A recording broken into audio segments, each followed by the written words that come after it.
السلام عليكم ورحمة الله وبركاته. عاملين ايه يا جماعة؟ كنا اتكلمنا في الفيديو اللي فات عن 10 ألعاب للوي ومحدش سمع عنهم أو لعبهم قبل كده، والنهاردة هنقارن بين جهازين نينتندو وي ونينتندو وي يو، وهنعرف مع بعض ايه سبب شهرة جهاز الوي عن الوي يو، والسبب اللي خلاه أحسن من الوي يو مع إن الجرافيك في الوي يو أقوى وأحسن، وليه الجهاز اتظلم واتدمر بدري بدري. كل ده وأكتر هنعرفه في حلقة النهاردة. قبل ما نبدأ ما تنسوش تدعوا لإخواتنا إن ربنا ينصرهم ويقويهم في الحرب اللي هم فيها، وما تنسوش كمان إن المقاطعة برضه حرب ومش هتخلص غير بنصر إخواتنا إن شاء الله. وما تنسوش طبعا اللايك والاشتراك وتفعيل الجرس عشان يوصلكوا كل جديد. مستعدين؟ يلا نبدأ.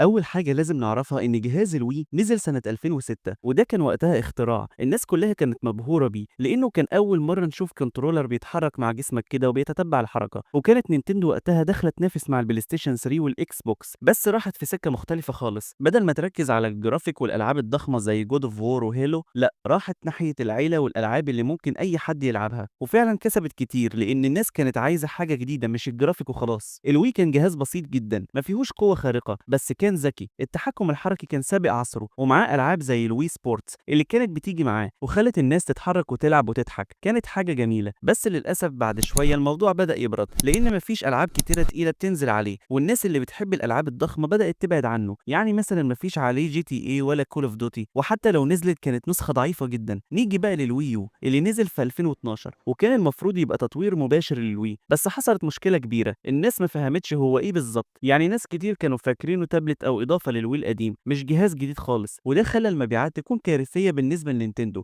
الجهاز كان معاه كنترولر اسمه جيم باد، وكان عبارة عن شاشة في ايدك فيها تحكم كامل بالجهاز، وتقدر تلعب عليه حتى من غير ما تحتاج التلفزيون، وده كان عبقري جدا. بس الناس كانت محتارة، هل هو تابلت؟ هل لازم العب عليه وبس ولا ايه النظام؟ فالدنيا اتلخبطت والاعلانات نفسها كانت غريبة ومش واضحة. الوي يو كان اقوى شوية من الوي طبعا، وكان بيشغل العاب بجرافيك اتش دي، ودي كانت اول مرة نينتندو تدخل فيها عالم الاتش دي، وكان في العاب حلوة جدا زي ماريو كارت 8 وسوبر سماش بروس وزيلدا ويند ووكر اتش دي وسوبر ماريو 3 دي وورد والعاب تانية غيرها. بس برضه الجهاز ما عرفش ينجح النجاح المتوقع. في ناس تقول ان السبب هو ضعف التسويق، وناس تقول ان المطورين كانوا مش فاهمين ازاي يشتغلوا على الجيم باد، وناس تقول ان الناس كانت خلاص بدأت تزهق من نينتندو اللي بتبعد عن العاب الطرف الثالث. بس تعال نبص على تجربة اللعب نفسها. الوي بسيط ولذيذ، بتحس انك داخل تلعب شوية وتتنطط وتضحك. الجهاز كله هدفه يبسطك بس محدود جدا، خصوصا لو انت جيمر تقيل بتحب الالعاب اللي فيها قصة وجودة وجرافيك. اما الوي يو فكان عامل ميكس غريب بين انه يخلي تجربة اللعب ممتعة وفي نفس الوقت يحاول يدخل عالم الجيمر المتطور، ونجح شوية في ده بس مش بنسبة كبيرة. ومع ذلك في العاب جامدة قوي عليه. والجيم باد كان فيه افكار جامدة زي انك تستخدمه كخريطة او كاميرا او وسيلة تانية داخل اللعبة. الوي بقى مشهور جدا ومحبوب عند ناس كتير لانه كان ممتع جدا وسهل، وكمان سعره رخيص. اما الوي يو رغم انه اقوى بس ما كانش محبوب بنفس الدرجة، وناس كتير شافته جهاز فاشل، وده طبعا مش عدل لانه كان فيه افكار مبتكرة بس التنفيذ والتسويق كانوا تعبانين جدا. لو جينا بقى نسأل السؤال المهم، ايه الاحسن فيهم؟ فالاجابة تعتمد على انت ايه نوع اللاعب. لو انت بتحب اللعب البسيط الحركي وعايز جهاز تتنطط وتلعب بيه وي سبورتس او ماريو بارتي وتضحك مع اصحابك، يبقى الوي يكفيك وزيادة. اما لو عايز العاب اقوى شوية بجرافيك احسن وتستمتع بحاجات زي سوبر ماريو 3 دي وورد